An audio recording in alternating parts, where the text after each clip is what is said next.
একটু সামনে দিয়ে ভাই একটা আমাদের দিকে, হ্যাঁ একটু দিকে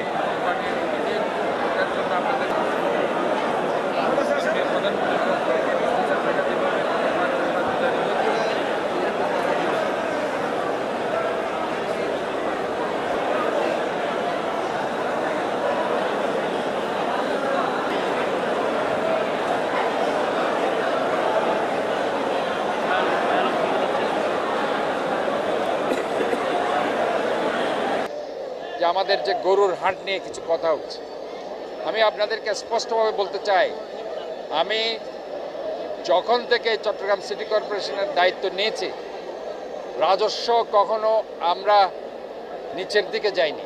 আমরা রাজস্ব দিন দিন বাড়াতে চেষ্টা করেছি।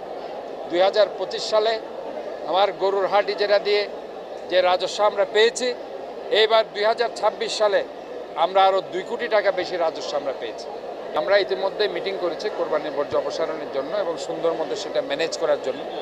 আমরা যেটা চিন্তা করছি 6 থেকে 8 ঘন্টার মধ্যে আমরা ইনশাল্লাহ আমাদের এই বর্জ্য অপসারণ করবো। আমি নিজেও তদারকি করব এবং যাতে করে আমরা খুব সহজে সুন্দরভাবে এই বর্জ্য ব্যবস্থাপনা আমরা করতে পারি এবং গতবার চাইতে আরও সুন্দর করে আরও আমাদের ডিসিপ্লিন রয়েছে, এটা যাতে আমরা করি, এটা এই জন্য আমরা মাঠে থাকি।